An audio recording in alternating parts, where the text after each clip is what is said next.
Commission পতিতাবৃত্তি চায়, অন্যদিকে বহু বিবাহকে তারা বাতিল করে।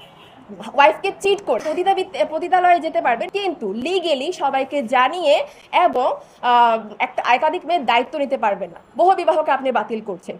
একটা মেয়ে তার বাসায় ফ্যামিলির কাছে, পরিবারের কাছে থাকছে, খাচ্ছে, পড়াশোনা করছে, সব কিছুই করছে, কিন্তু সিমিলার একটা ছেলেও তার ফ্যামিলির পরিবারের মধ্যেই থাকছে এবং তার জীবন যাপন করছে।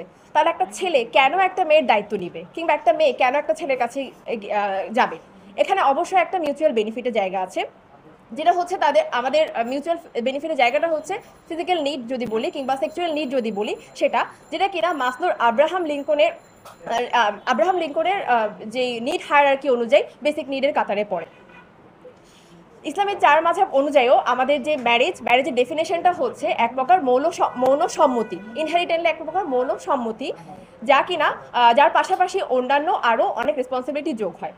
যে নারীরা বৈষম্য শিকার হচ্ছে, নির্যাতনের শিকার হচ্ছে, তাদের বিরুদ্ধে আমি তাদের পক্ষে আমি কথা বলবো, কিংবা তাদের জন্য আমি বিচারের ব্যবস্থা করব, তাহলে তো আমার আইন বাস্তবায়নে মনোযোগী হওয়া দরকার ছিল। রাদার নতুন টার্মিনোলজি, যেখানে একটা বিশাল ডিবেট তৈরি করে, সেই টার্মিনোলজি এনে একটা কেওয়াস সৃষ্টি করতাম না। এর উদাহরণ হিসেবে আমি আবার বলতে পারি যৌনকর্মীদের পতিতাবৃত্তির কথা বলতে পারি। নারী কমিশন পতিতাবৃত্তি চায়, অন্যদিকে বহু বিবাহকে তারা বাতিল করে। অর্থাৎ আপনি ওয়াইফকে চিট করে হাজারটা এক্সট্রামেরিটাল অ্যাফেয়ার করতে পারবেন, আপনি পতিতালয়ে যেতে পারবেন, সেখানকার নারী নির্যাতন করতে পারবেন, শারীরিক নির্যাতন করতে পারবেন, যাদের পক্ষ থেকে কোনো প্রকার মামলাও নেওয়া হবে না, সেই নারীদের কাছে আপনি যেতে পারবেন, কিন্তু লিগেলি সবাইকে জানিয়ে এবং একটা একাধিক মেয়ের দায়িত্ব নিতে পারবেন না। বহু বিবাহকে আপনি বাতিল করছেন। তাহলে এর দ্বারা আসলে কাদেরকে বেনিফিট দেওয়া হচ্ছে, এই প্রশ্ন কিন্তু থেকেই যাচ্ছে।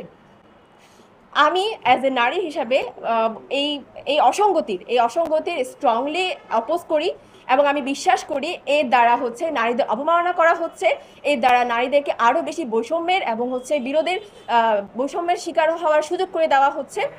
তাই আমি বিশ্বাস করি যে আমাদের সকলে এর বিরুদ্ধে কথা বলতে হবে, এবং অন্যান্য যে ধর্মীয় বিশ্বাস আছে বোনেরা, তাদেরকে এর বিরুদ্ধে কথা বলতে হবে।